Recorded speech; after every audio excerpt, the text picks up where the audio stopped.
Olá, sejam bem-vindos. Esse é o Filosofia de Boteco, episódio 10. Não achei que a gente fosse chegar até aqui, na verdade. Mas já que a gente chegou, eu sou o Lucas Tomazelli. À minha frente hoje, ninguém me interrompeu na abertura, não sei o que aconteceu. Então eu vou escolher o Zé. Já que o Zico estava com vontade de falar. Vai lá, Zé. Olá, pessoal. Bom dia, boa tarde, boa noite. Meu nome é Zé Barreto. E aqui do meu lado está o... Cara, além de você não me deixar falar, o Zé roubou tudo que eu ia falar, né? Bom... É só seu nome agora. Agora sou só eu, né? Aqui Zico Neri. Oi pra todas as Gabis e pra todos os Cláudios que estão ouvindo aí. E é muito legal chegar no episódio 10, porque eu não sei em que momento da civilização, da sociedade a gente chegou a isso, a gente comemora as potências de 10, né?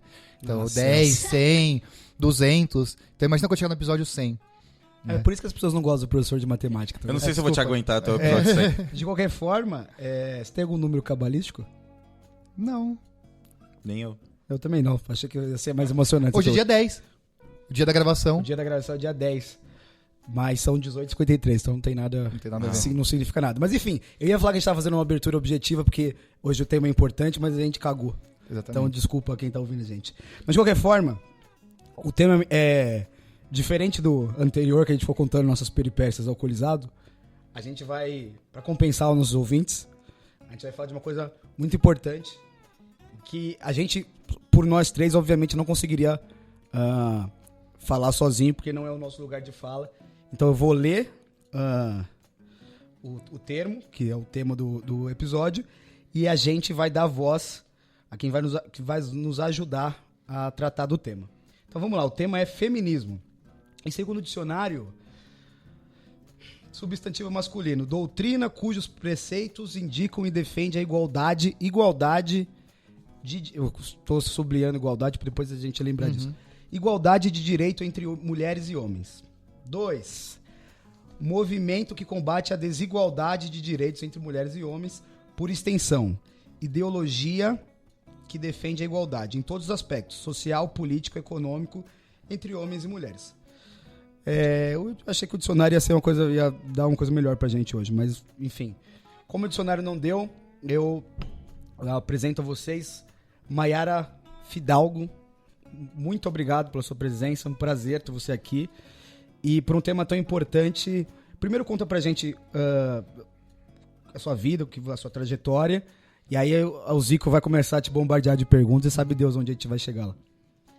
Bom dia, boa tarde, boa noite para todos que nos ouvem. Eu agradeço a oportunidade de estar aqui, agradeço o convite. Meu nome é Mayara Fidalgo, eu trabalho como nutricionista. Atualmente, meu trabalho é direcionado para mulheres, então eu trabalho com a saúde da mulher, com comportamento alimentar. E eu percebi que dentro da nutrição, ser feminista é muito importante, né? Porque dentro da nutrição muitas mulheres buscam, né, o meu trabalho porque se sentem insatisfeitas com o corpo, porque dieta vira um tema na vida delas, assim, vira o único tema, a energia toda da vida delas é direcionada para o corpo, para a imagem, pela essa insatisfação devido à pressão estética. E trazendo o gancho para o feminismo, tem um livro que eu gosto muito de citar nos atendimentos, que é O Mito da Beleza, da Naomi Wolf, que ela traz que dieta não fala sobre beleza feminina, mas fala sobre obediência feminina. E que dieta é um sedativo político para nós mulheres. Então, o meu trabalho é justamente desconstruir a mentalidade de dieta e potencializar essas mulheres para que elas possam se nutrir de outras coisas, né, que elas possam se fortalecer. Bom, esse é um pouquinho do meu trabalho. Eu ia falar que você ia bombardear de perguntas, mas eu me lembrei de uma coisa agora, que eu vi aquele mau hábito que a gente tem de só ler as manchetes, né? E eu fiz jornalismo, hein? Imagina. Mas, enfim. Você vê como é tendencioso. Não, mas é porque eu... Deixa pra lá o Tudo jornalismo.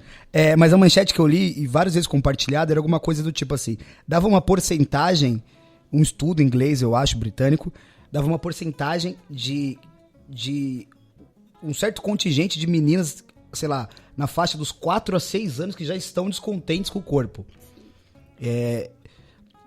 Eu fico me perguntando o que a gente tem ensinado tão cedo para essas meninas e também para os meninos que já causa todo esse que já conseguiu construir esse pensamento, ou enfim, o que quer que seja, que oprime, que atrapalha desde cedo.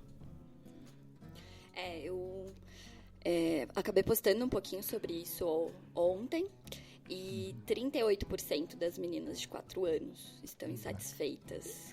Nossa. É um estudo australiano.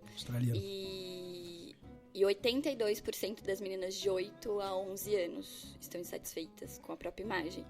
Então a gente percebe que a pressão estética ela vem muito precocemente, né? A gente é ensinada desde cedo, assim, que a gente nasce com o nosso corpo, ele não é suficientemente bom, que a gente precisa mudar a nossa imagem e que os padrões irreais de beleza cada dia mais distante da realidade. E a gente não tem representatividade, então se a gente pensa na infância de uma menina, qual que é o modelo que ela tem para se espelhar? É uma boneca Barbie, magra, loira, alta, e quantas meninas brasileiras, né, trazendo aqui para nossa vivência, quantas meninas são loiras, altas e magras e uma Barbie, né? Então a gente não tem representatividade, isso gera muita frustração. Você que trabalha com crianças, Zico, você quer começar? Cara, pra mim é muito nítido isso, assim, sabe? Meninas que têm vergonha do próprio corpo, que não querem usar shorts, por exemplo, né? É uma pergunta que a gente vai falar daqui a pouco, porque tá no começo da puberdade, começa a aparecer pelo na perna, por exemplo, né? Menina que não quer usar a calça colada porque o corpo dela não é igual ao da amiguinha, né? A menina que ela é um pouco mais gordinha e, assim, os próprios pais fazem uma pressão, tem, então, sei lá, casos onde são 2 irmãos ou 3 irmãos, sei lá, às vezes são trigêmeos, por exemplo, né? Ou gêmeos, e aí não são gêmeos idênticos, e sei lá, uma irmã é um pouco mais gordinha, por exemplo, e o pai, você tinha que ser magra que nem sua irmã, né? E isso, todas as escolas que eu passei, aconteciam isso, sabe? Da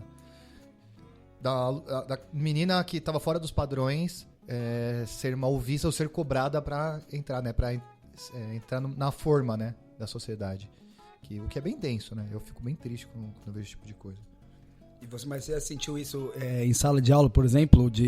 É que é difícil de falar. Mas a gente estava conversando nos bastidores, na verdade, estava conversando com a Mayara e eu ouvi de relance e queria saber das suas impressões, aí, e a Mayara pode falar melhor, como é tentar tratar o tema de feminismo com as crianças, qual é a primeira impressão que elas têm, e aí a Mayara pode falar pra gente, talvez, por que os meninos têm essa impressão, enfim.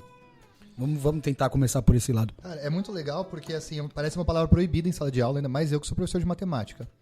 Muitos alunos me seguem, né, no Instagram e eu compartilho tudo, né? Compartilho coisas contra a homofobia, coisas contra racismo e coisas contra o machismo, né? Por eu achar interessante e, assim, eu sei que muitos alunos me seguem e eu acho que isso é uma maneira de estender a minha coisa fora da sala de aula. E aí, eu até marquei aqui pra falar uma palavra que me assusta no dicionário, não me assusta, mas é uma palavra que está meio proibida hoje em dia, é a palavra doutrina, né? E aí, se eu não me engano, a primeira definição do dicionário é que o feminismo é uma doutrina. E falar de feminismo em sala de aula, ainda mais eu, homem, né? Professor de matemática, por que eu tô falando de feminismo em sala de aula? Né? E aí, alguns alunos vieram perguntar, mas Zico, você é feminista, né? E aí, um aluno comentou assim, mas você não pode ser feminista porque para ser feminista tem que ser mulher careca, né? Então, a visão que eu vejo é que é uma situação estereotipada, né? Então, a mulher feminista é a mulher careca, a mulher peluda, tudo mais. Acho que eu vejo muito isso em grande parte dos meus alunos. Eu quero saber da Mayara, supondo que esse seu aluno pegou isso do pai dele, ouviu isso da família dele, de algum maior, por que não sei, porque enfim, são várias, é uma questão complexa, mas vamos tentar assim. Por que o feminismo incomoda tanto, principalmente, não sei se dá pra dizer principalmente, mas incomoda tanto homens de meia idade, que são casados, que têm filhos, etc. Por que só a palavra em si, as pessoas falam, às vezes falam de que as mulheres querem algum tipo de privilégio, né, ditadura feminista, alguma coisa do tipo. Então, por que, assim? O feminismo é feito realmente para incomodar, né? Então, interessante que homens brancos e, em geral héteros, de meia idade, que têm os seus privilégios, se sintam incomodados. Porque dentro do feminismo, a ideia justamente é observar como esses opressores agem. Então, não só o machismo, mas o racismo, a opressão de classe. Então, quando a gente questiona esse opressor, é óbvio que ele se sente acuado. E muitas vezes, por se sentir acuado e muitas vezes não ter esse espaço para se autoavaliar, para fazer essa autocrítica, né? Como que eu estou reproduzindo? Porque muitas vezes é uma reprodução do machismo que ele ouviu do pai, do avô, enfim. Mas como não tem muito espaço para essa autocrítica, ele acaba indo para um deboche, para estereotipar, para diminuir, para até dentro do espaço das relações dele, ele colocar isso, né? Então, a mulher feminista vai ser a mulher que não vai arrumar marido, bem entre aspas, né? É uma reprodução que muitas vezes vem até das mulheres, né? Então, o opressor não teria tanta força se não existisse também oprimidos que reproduzem essa opressão, né? Então, como os homens acabam levando isso para suas relações, oprimindo as mulheres que estão ao lado deles, e essas mulheres também acabam reproduzindo esse discurso, e isso acaba entrando nesse clichê, nessas frases meio clichê que a gente ouve do feminismo, né? Continuando nessa... acho que complementando, né? Qual que é a importância do feminismo hoje? Ou por que o mundo precisa do movimento feminista, né? E para finalizar a mesma pergunta, acho que na mesma ordem, você acha que vai existir um momento na sociedade onde a gente não precise mais do feminismo, já que a gente vai chegar no momento da sociedade equalitária entre todos os gêneros? Por que é importante o feminismo no mundo hoje? Porque enquanto houverem mulheres oprimidas, por mais que a opressão que elas sofrem sejam diferentes das minhas, né? Por mais que as correntes, essa a frase que eu estava tentando lembrar, por mais que as correntes delas sejam diferentes das minhas, a gente precisa continuar se movimentando, né? Por mais que no campo individual, que a gente talvez fale um pouco mais sobre os tipos, as vertentes do feminismo, por mais que no campo individual a gente já tenha muitos avanços, no campo social ainda há muitas dificuldades, né? Então, a gente sair um pouco da esfera micro e ampliar essa visão, entender o que realmente a gente vai conseguir de transformação. Eu trouxe alguns dados para a gente ver como esses avanços são muito recentes. Então, até 1988 foi a partir do momento que surgiu o direito de propriedade. Então, a mulher, a partir de 88, passa a ter direito ao título de domínio e concessão do uso da terra, independente do estado civil. Antes disso, ela só podia ter domínio se o marido autorizasse. Nossa. Agora, 1988? 88. Caramba. Outro dado que eu trouxe para vocês. De 1941 a 1983, acabou uma Copa feminina. Dentre esse período, as mulheres foram proibidas de jogar futebol. Então, até 83. Né, de ter essa divulgação, de ter campeonatos. Mulher só conseguiu direito ao voto no Brasil em 1932. Só conseguiu direito ao divórcio, sem ser considerada desquitada, em 77. Né? E só em 85 foi criado o Conselho Nacional do Direito da Mulher. Então, as nossas conquistas são muito recentes. Né? Então, a gente precisa ampliar esse discurso. Eu vou falar um pouquinho mais depois do feminismo liberal, né, que entra muito nesse liberalismo, que vê muito o feminismo, que é um feminismo palatável para o capitalismo, é um feminismo palatável para os próprios homens, né? Então, é um feminismo muito de vender. Mas não é esse feminismo que a gente acredita, não é um feminismo que individualiza as conquistas, né, que só pensa na conquista individual, no avanço individual. A gente precisa ter esse olhar para o macro, né? Porque não é porque eu estou bem que eu conquisto, que eu estou empoderada, mas se a minha irmã, assim, né? A mulher que está do meu lado, que trabalha para mim, não está tendo os mesmos direitos, né? Se eu só olho para o meu direito e a mulher que trabalha comigo não tem um salário justo e eu acabo oprimindo ela, eu me torno também opressora. Por mais que eu queira igualdade, por mais que eu lute, né? Eu queira desafiar, assim, questionar o machismo, se eu não estou olhando para mulher que está do meu lado e está sofrendo de racismo, de opressão de classe, eu não estou sendo feminista. Eu queria fazer uma pergunta também.